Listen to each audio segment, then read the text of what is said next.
नमस्ते इंदापूरकर. खूप कमी वेळेमध्ये तुम्ही माझ्या ब्लॉगला खूप छान प्रतिसाद दिला त्याबद्दल मी तुमची खूप खूप आभारी आहे. माझे डेली ब्लॉग पाहून काही जण खूप इन्स्पायर होत आहेत. त्यामध्येच माझी एक मैत्रीण आहे. ती खूप दिवस झालं म्हणते की मला एक्सरसाइज करायची पण काही घराच्या बाहेर पडत नाहीये. तर आज मी तिच्याकडे फेशियलसाठी गेले होते. तर तिनं मला म्हणाले की मला पण एक्सरसाइज चालू करायची आणि मी मंगळवारपासून जॉईन करत आहे.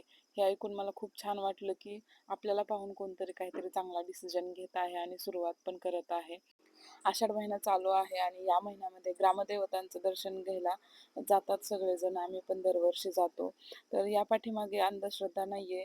तर मला तर पर्सनली असं वाटतं की मंदिरामध्ये गेल्यानंतर जे पॉझिटिव्हिटी असते ते बाहेर कुठल्याच ठिकाणी आपल्याला भेटत नाही. तिथं गेल्यानंतर कुठलेच वाईट विचार येत नाहीत, कोणाबद्दल जलसी निर्माण होत नाही किंवा कोणाबद्दल आपण वाईट विचार करत नाही. यासाठी मला मंदिरात जायला खूप आवडतं. त्यासोबतच आपण आपल्या घरातल्या लहान मुलांनाही तिथे घेऊन जाणं गरजेचं आहे. अशा पवित्र ठिकाणी जर आपण आपल्या मुलांना घेऊन गेलो तर मुलांवर चांगले संस्कार होतात. ते त्यांच्यामध्ये काही गोष्टी बदल झालेल्या दिसतात. ते इतरांचा रिस्पेक्ट करायला शिकतात, नम्र राहायला शिकतात. दर्शन चालू असतानाच माझ्या भावाचा मला कॉल आला की मी घरी आलेलो आहे.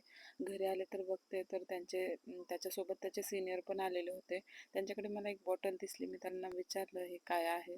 तर त्याबद्दल त्यांनी मला खूप छान माहिती दिली की केस गळतीपासून ते कॅन्सरसारखे आजार, डायबिटीज असेल, किडनी स्टोन असेल, लिव्हर खराब झालेला असेल, अशा अनेक आजारांवर त्यांच्याकडे 100% आयुर्वेदिक औषधं आहेत.